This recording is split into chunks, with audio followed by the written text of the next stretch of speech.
Welcome to another edition of the Sports Roundup. I'm your host, Brandon Glogow, and today we are joined by 15-year Major League Baseball catcher Gregg Zaun. Greg, how are you doing? I'm doing well. Doing well. Happy to be here. Thanks, Greg. Appreciate you coming on here. Let me just get right into it.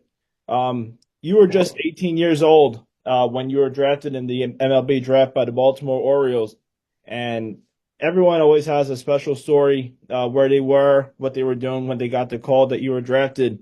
So let's hear your story. Well, yeah, I wish I had a more creative. The day before was actually the most interesting part. The Orioles scout that drafted me called me and told me uh, that I hadn't been drafted on day one, and I went from being a projected third round pick by Baseball America to undrafted on the first day. Because of my signability. Apparently, if you're a smart kid and you get a full ride scholarship to a major D1 school, that somehow classifies you as having signability issues. It's like, gee, pardon me for having options, so to speak. So he calls me and he's like, hey, um, you didn't get drafted. And I'm like, yeah, no shit. And I was pretty pissed. I had been working construction all day. For my high school pitching coach had a drywall company, and I was working for him, and I was in this dusty uh, construction site. Got home, I said, "Did anybody call from anybody? Like, did I get drafted today?" You got to remember, this is 1989. This is pre. I don't know if it's probably pre-internet. Definitely pre-cell phone. I mean, they were there, but nobody had them in their pocket. They were, the big football, luggage case that you carried around. So it was like if nobody called you and left a message at your house, you could pretty well figure out it didn't happen. So the guy called me and he said, "Yeah, you didn't get drafted." I was pretty PO'd. He's like, "Well, we got the first pick tomorrow. What do you think about, X for a signing bonus?" I said, "Okay, yeah, that sounds good to me." I talked to my uncle Rick. And he's like, "Look, dude, if they're going to give you any kind of money, just take it and go play. You want to get in the game, get into pro ball." He's like, "You can always go back to school." And I was like, "All right, fine." So the guy comes over to the house the next day. Only he doesn't have the money he promised. He's like, "Well, we didn't get you in the first round of today. We got you in the second round today. Um, and here's the bonus." And I'm like, damn it. Like I'm shocked and I'm just like, you know what? Let's just go. And my mom, she was like, She's like, "No, the guy lied. We're not doing business with people like that." She threw him out of the house. So no contract, still got my full ride to University of Texas. And I'm like, all right, I'm going to school. Um, I didn't know what was going to happen to me that summer. I knew I'd already committed to playing the Olympic Festival in Oklahoma City for the West region. Went out there. Um, got picked to play on Team USA. Was a starting catcher for Team USA junior national team. Had a monster summer. We swept the World Championships in Trois Rivières, Canada, and what was supposed to be 2 weeks away from home for the Olympic Festival turned into like 2.5 months out of the house. And when I came home in late August, I think I don't quote me on this, but I was either tops or second in the team in home runs for the summer, which was unheard of for me. I didn't have any power back then. In fact, I was a line drive, high average, high on base percentage. Hell, I stole bases. I was a fast catcher. And the Orioles came back and said, "Hey, we'd like to sign you before you had to go to school." And I was like, "Well, the number's now this. This is the new number." And they were like, "Okay." And they came back with the money that I wanted. We signed a contract. I left 3 days before I was supposed to leave for University of Texas. Went to instruction league, and the way I went.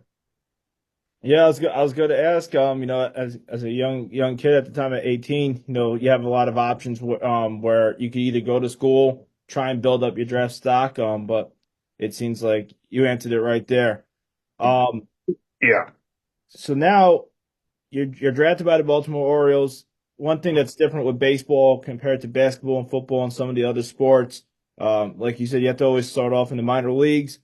You're in the clubhouse now with a bunch of guys that have two goals in mind. That's either to win the championship, for the team that you're playing for, but everyone ultimately has a long-term goal in making it to the show. How do you just focus on doing what you need to do? Is there a sense of competition amongst yourself? And, how do you just worry about controlling what you can control? Yeah, it's tough. I was lucky. I had a guy named Bob Missick that managed me in the minor leagues, three different stops, and he was always brutally honest. I remember one day he came in and he was telling me early on in my career, he's like, look, he goes in the early parts of the minor leagues. First thing you learn how to do is walk and chew gum at the same time, and stop eating your boogers. They basically you learn how to throw the ball like a pro, hit it like a pro, run the bases pro. Everything physical happens in rookie ball and up through A ball. In Double A and Triple A, you start learning how to play winning baseball, or at least that's how it was when I came up. I don't think they're doing that much anymore. Um, and he flat out told us, he said, I remember he came in on a tirade one night, and I was already in AAA when this happened. And I kind of already knew because I'd been with Bob for a number of years. He said, you guys have to take a look around and look at the guys next to you. Look at yourself. He goes, there's a 25-man roster here. He goes, three of you probably have a chance to play in the big leagues and play for any kind of significant time. The other 22 guys are just here so that there's a team for those three guys to play with. And it's like that in every other locker room. Some teams like the 93 Harrisburg Senators, the Expos Double A team, I mean, they had 4 or 5 first round picks. They had a ton of guys make it to the big leagues. Those are rare. Usually it's one or two legit prospects at every level. And you're just wondering, are you one of those guys? Now, if you're a bonus baby, you got a big signing bonus in you, you obviously know. I mean, hell, first round draft picks today are pretty much guaranteed to make the big leagues, just so that the guys that drafted them don't look like idiots. Um, and he told us, he said there's a subtle art to it. He goes, you play selfish baseball while looking like a team player. Um, you know, you play the game the right way. Runner at second base. You're not just trying to get him over. You're trying to drive him in to the right side of the field so that if you do screw it up, you still get him over. When you get him over, you don't come to the dugout and pound. When you drive in that cheap run, you don't get pissed that you didn't get a hit. You're happy. You play team baseball. You hustle. When you hit a ground ball in the infield, first and third, one out, you hustle. You haul ass down to first base.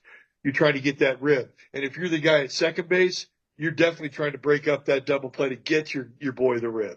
There's all kinds of different ways to play this game. I think a lot of guys play it selfishly, and it's so obvious that they're selfish. They don't have any clue how to approach their at bats to even try to feint being a team player in today's game. But that's how they were. That's how they taught us. It's like you have to give off the impression that you're playing this game for the group at all times. But nobody really gives a rat's ass in the grand scheme of things whether your teammates make it to the big leagues. If you make it and your other guys don't, who cares? I mean, and he also said, he goes, if you make one true friend in this game, somebody you're going to share Christmas cards with in your 50s, he goes, consider yourself lucky because it is dog eat dog. So now you make it. Now you make it to the show, and I wonder now if it's like this. When you're with a professional front office now. Um, Everyone's first trade's the hardest. Were they were they like brutally honest when they told you the first time you got traded? How did they, talk to you that you're getting traded, that you have to pick up your stuff and, move to a different city and state?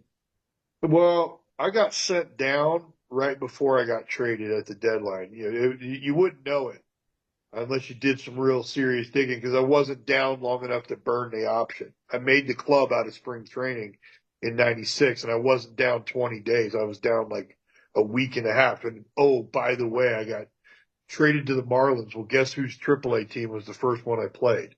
We went to play the AAA Marlins ball club and I absolutely lit them up for 4 straight games. And then sure enough, we go to, I want to say Columbus or Toledo, one of the others, I forget. And I I remember playing a couple games there, or we got to town for the next one, and I got a phone call early in the morning from Marv Foley saying, "Hey, or excuse me, I got the, they called me up and they said, oh, you've been traded to the Marlins," and I was like, "What?" Like, I mean, I was, you know, heartbroken that I got traded from the Orioles because I thought, oh, I'm going to be like, Cal. I'm going to play my whole career there. I grew up an Orioles fan because my uncle was there for 10 years, World Series MVP, 83.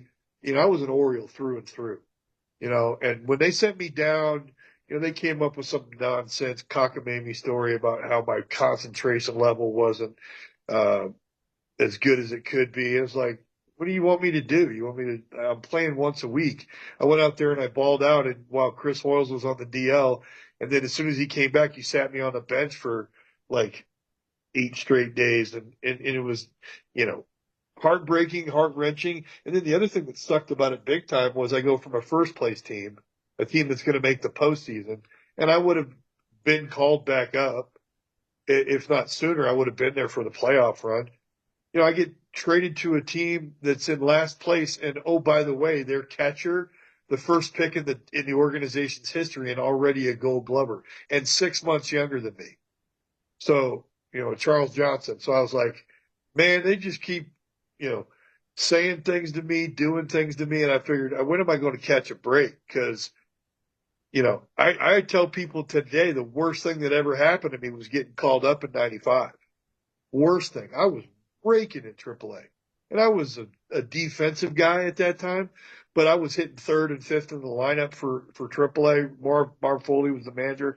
He gave me all kinds of love and put me right in the middle of the lineup. I think I hit like 7 bombs and drove in 20 runs the first month of the season. And I was on my way. But they traded me. They sent me down, traded me, and I remember asking Deacon Jones, longtime hitting coach and dear friend of mine. I said, Deacon, he was advancing at the time. I said, why'd they trade me, man? I could play defense, circles around Chris Hoyles. I was just learning how to hit. He's like, well, we never saw you as a starting catcher. We didn't think you had the durability. And I was like, man, how do you mean I don't have durability? I catch 100 games a year plus in the minor leagues, living on Taco Bell and riding buses and getting up at 4 o'clock in the morning to catch planes. Imagine what I could do with big league meal money, a weightlifting program, and luxurious travel. You think I'm not tough enough to play a hundo? Like, it was crazy. And it was heartbreaking, and it hurts like hell the first time you get traded because you feel like somebody doesn't want you. But what you got to realize, and what I realized quick, is on the other end somebody does. Somebody does want you. And of course it turned out to be amazing for me because we went from worst in '96 to winning the World Series in '97. Of course, I went back to being worst and one of the all-time worst with that '98 Marlins team. I was one of the few guys that they didn't trade, including, they threw away Charles Johnson to the Dodgers, and I was like, holy crap, how do you do that? I was going to ask you about the 97 World Series team.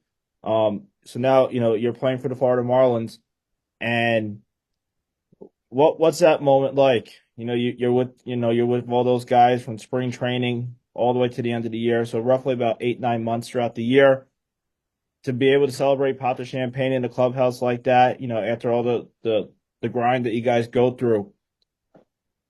Yeah, it was special. It was a tough year for me. It was a grind. Not gonna lie, Jim Leland was tough to play for as a young player back then. He didn't have a kid of his own.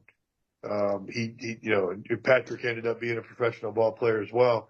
But Jim he was hard on young players, and I was the whipping boy. It was obvious, but the guy's brilliant. The guy's absolutely the most genius guy I ever played for. He matched me up against guys that I had a chance to be successful against. Now, granted, I had to go out and swing the bat, but I hit 301 for that World Series team that year. I had a big year as a backup, real big year. Nobody else in the National League did that. And, a lot of the credit goes to him for the matchups and to him having the savvy and the know how to put me against guys that I had a chance to be successful against. And then, understanding what a World Series team looks like. We underachieved all year. I'm not gonna lie to you. We didn't play the kind of baseball that we could have and should have, and yet we still won. If they had kept that team together for 98, we might have won it in 98 and 99. You might not, you may never have seen the Yankee dynasty if they had kept that ball club together. Because I remember they came down to Florida in '97 for a 4-game series, and we beat them to death. We smoked them. We had a club, we had a squad, and we had some young guys coming up too that ended up being good players. I mean, hell, Luis Castillo turned out to be a hell of a second baseman, and we sent him down mid-season to bring in Craig Counsell because he wasn't getting it done. Um, Edgar Renteria was just at the beginning of his career. Antonio Alfonseca, Levon Hernandez. They had Bobby Bonilla, Moises Alou. They had those guys signed up. Gary Sheffield. They had Kevin Brown. They had those guys signed through 98, 99. That's when salaries had just blown up, and those guys would have been considered cheap 3 years later. We had a squad. Charles Johnson behind the plate. Um, I mean, it was an impressive ball club, and we underachieved all year. Still won it, but it was the big moment for me wasn't when we won it because I was just racked with nerves, worried about being super, screwing it up. I was real superstitious, real immature. The moment for me came next year in '98 when they gave me my ring. And I remember the flood of emotions coming out of me, remembering back to all the moments that I didn't enjoy while they were going on and kind of wishing I had, wishing I had been more in the moment than I was because of fear, you know? Um, so special, special, and, spoiled me too because I was never on a team that was even close to that good ever again in my career. So. And you're a young guy at the time still.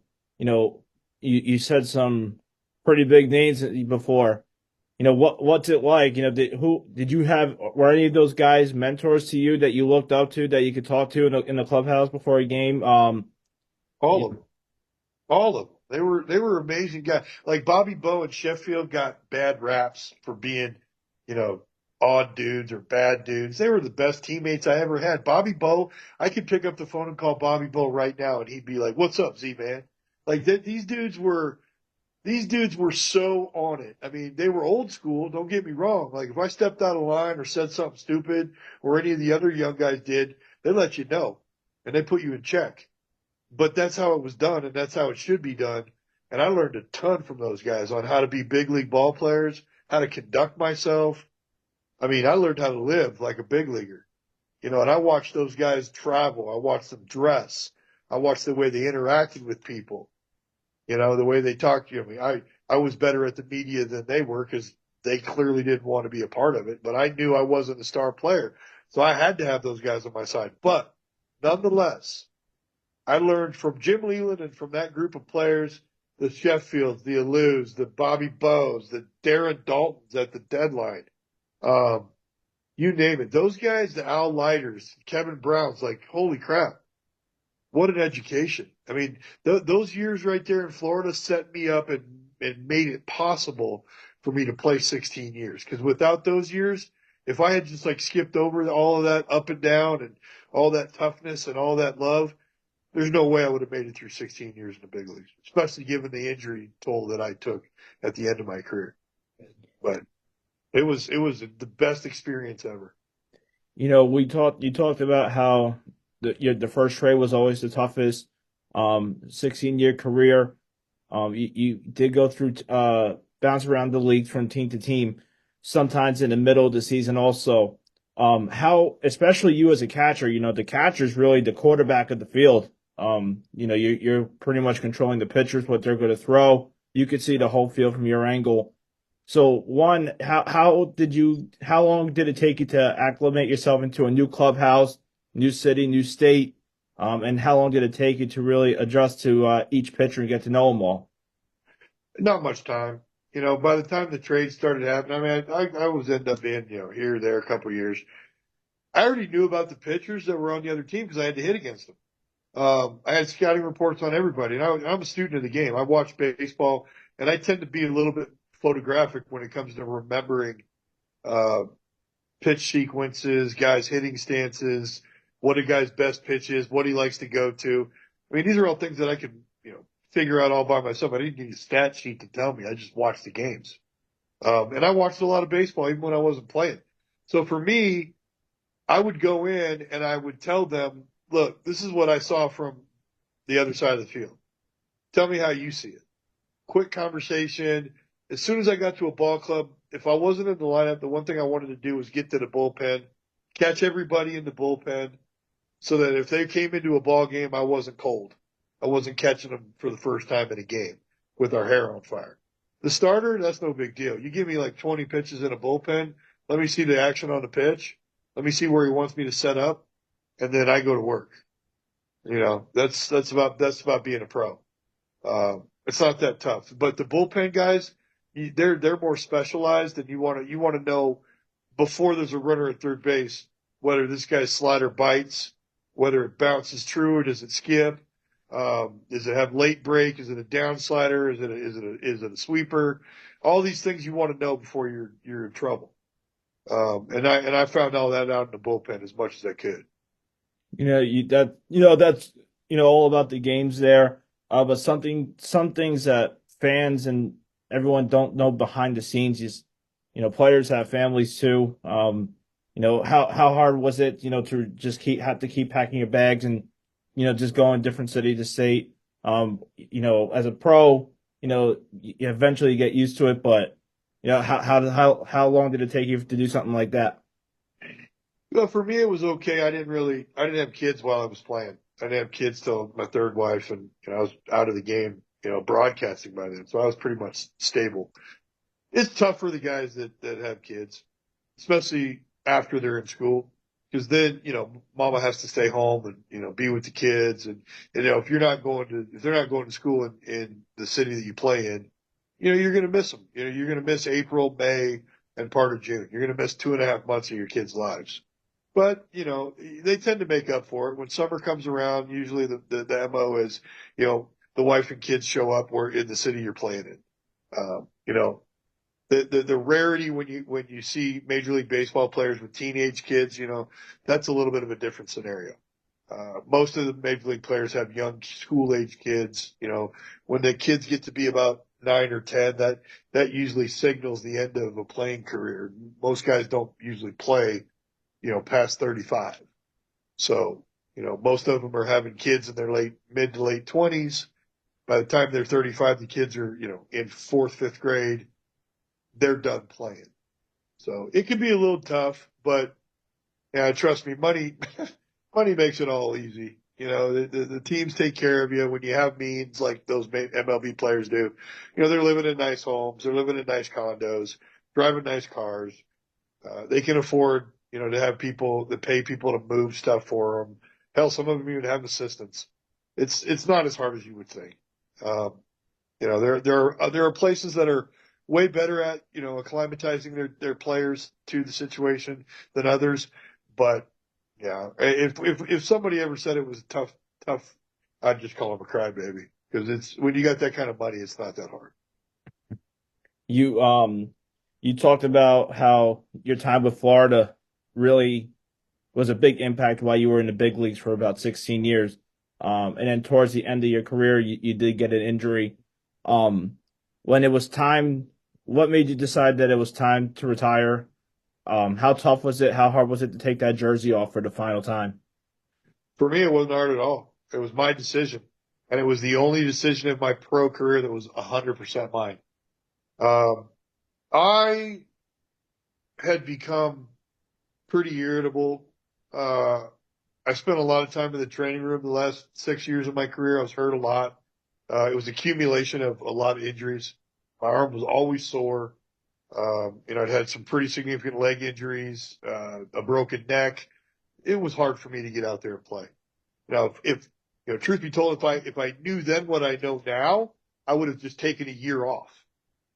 and tried to come back after a year off to heal everything at 40, I would have just said, okay, I'm going to come back. Because honestly, if I, after getting my arm in shape this summer to throw batting practice every day to the club I was managing, um, I could probably catch once a week. I really think I could. I'm 53 years old. I could probably go once a week. I'm in better shape now than I was when I played. I eat better. I take care of myself. I don't drink anymore. Um, but when I retired, I was mentally burnt up. I went to spring training in 2011 with the Padres after having shoulder reconstruction. And my second marriage ended. Did not want to play anymore. I was like, screw this, I'm done. And then Brad Osmus and Mark Loretta called me. They were both in San Diego at the time. And they said, hey, will you come be the backup? And I was like, I don't know. I don't know if I want to do it. They're like, well, how's 800 grand and, playing once a week sound living in San Diego?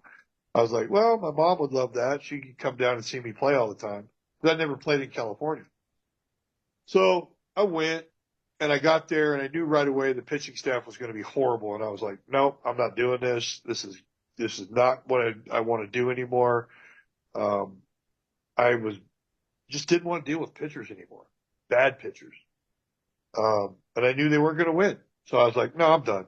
And when I quit, I already had my television broadcasting job set up. I'd already been doing it for 5 years as a player, postseason analysis as a player. I already knew that job was waiting for me in my favorite city on the planet, Toronto. Uh, so I was like, it was easy. It was really easy. I walked in, gave back my jersey.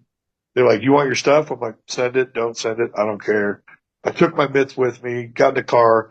I drove from Arizona to Toronto in like 2, 3 days. While I was in the car, I negotiated a contract with the network, hired an agent, got there, and I was golden. Everything just easy transition for me. And it was my decision. And it was great. And now you talk about the broadcasting days. One thing I do want to ask, you see a lot of managers now that were former players. Most of them were catchers. Um, is there any thought about trying to manage in the major leagues? Yeah, I mean, it was a goal of mine. I mean, I managed in the Atlantic League this last year, and I thought, and I had you know, little issue with Sportsnet. My job came to an abrupt end. Um, Unfortunately, some reputational damage, and it's been hard. And I wanted to coach. I was looking to get out of broadcasting and move into the coaching, managing realm when it all kind of came crumbling down. Um, but I haven't been able to find a job for whatever reason. You get the bullshit excuse, well, we just don't. There's not really a fit for you, and I'm like, really? I could manage, coach third, coach first, be a hitting coach, a catching instructor, a rover. What? I mean, what? Where is there not a fit? I mean, the resume should speak for itself, and yet I've got ball clubs telling me that I need to go online and fill out a questionnaire. And I'm like, everything you need to know is right there on Baseball Reference. Make a few phone calls to the people that have worked with me at the network, played with me on the field. Hell, I've been a pro baseball coach for the last 2 years. Once in the Pioneer League as a third base hitting and bench coach. And this last year as a manager. And there just aren't any jobs for guys like me. It doesn't seem like, um, I don't know what it is. In my own personal case, it can't be for, lack of experience, lack of knowledge. I don't know what. I know they just keep hiring these dudes, um, who never had a career. They're hiring these guys who had a YouTube channel to be hitting instructors in the minor leagues or hitting coordinators. You know, I got to respect the idea of hiring within, but at some point you got to say to yourself, yeah, I'd like to hire within, but I'm staring at a 16-year major league catcher with a World Series ring and all kinds of experience. And you're sitting there, you're hiring some dude that played a D2 school and got into the game because he wasn't afraid to say yes to everything that they told him. I don't understand what the game's doing these days. They're not hiring guys like me. In fact, it feels like they're almost distancing themselves from guys with experience. And it's sad because, the players, they deserve better. They deserve a guy like me, or, I use Jeff Fry as an example, a guy who's been in the game, that has experienced what it's like to be a professional baseball player, that has communication skills, that understands what it means to connect the analytics, the statistics with real world experience, and understands what it's like to play winning baseball. You know, Instead of quoting Rap Soto and talking about somebody's launch angle or the exit velocity on the 1 ball in 10 that they hit on the barrel because they swing and miss more often than not. It's like I just don't know. Like I don't know. Like I've been pursuing a job in affiliated ball for the last 6 or 7 years, and I understood the first couple of years, reputationally, it probably wasn't the right thing for an organization to do, which was hire me. But at this point, hell, there are guys in this game, whether it be, at networks or coaching, that have done 1,000% worse things than I've been accused of. Inappropriate behavior and language in the workplace. Like, give me a break. It's like, what's the real reason you're not hiring guys like me?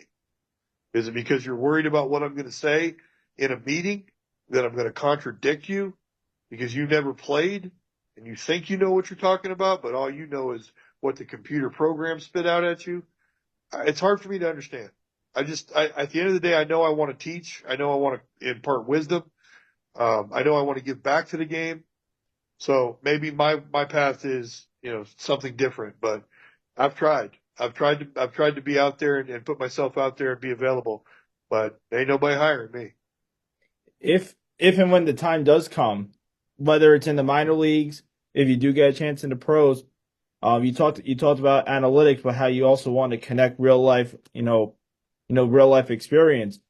Are you going to be that use that approach where you're just you're going to use the analytics? Are you just going to you hear I feel bad.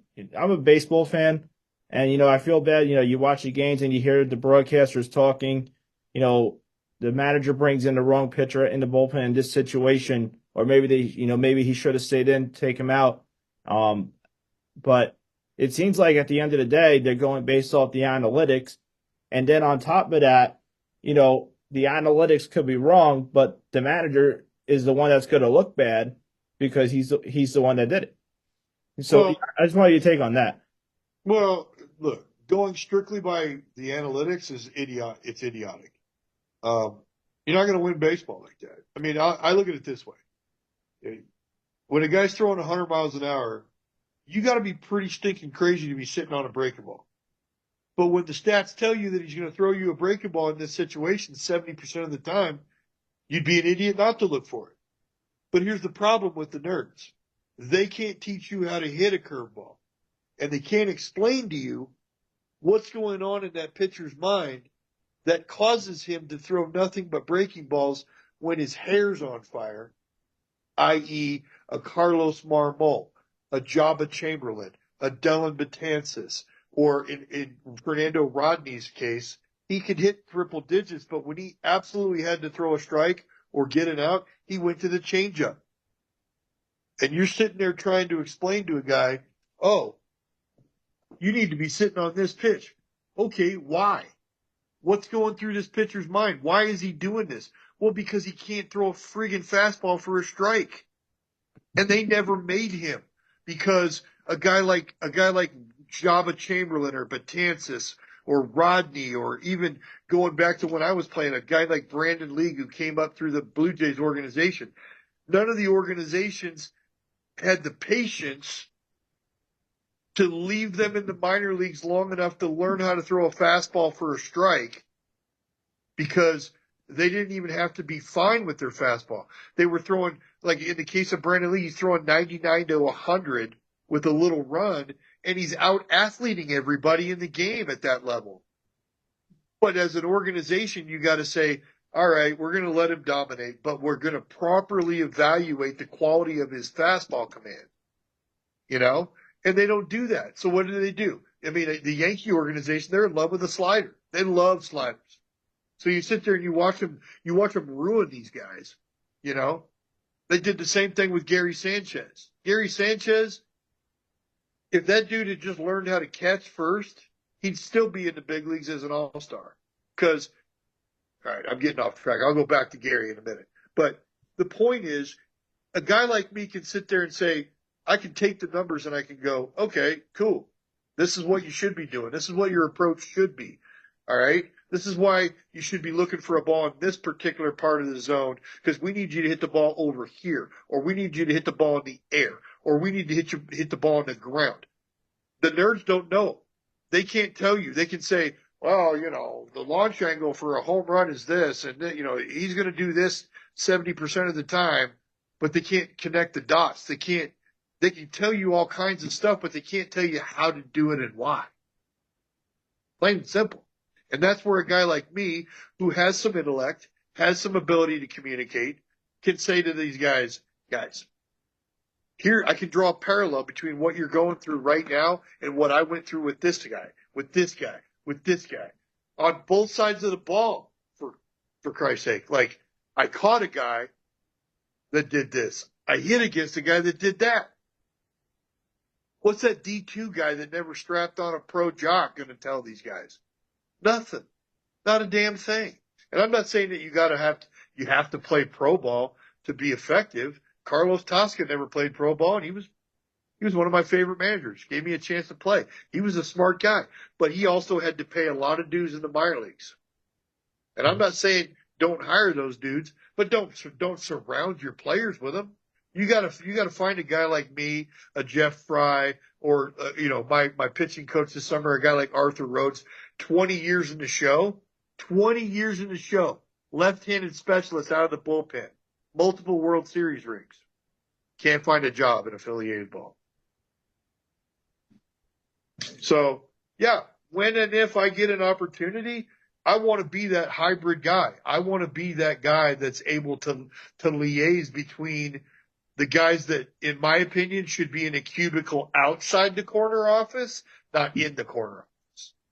Valuable tools, 100% necessary, but I liken it to, I can go fill my pickup truck with the best tools money can buy at Home Depot and go to the job site. But if skilled workers don't show up and put the tools in their hands, nothing gets built.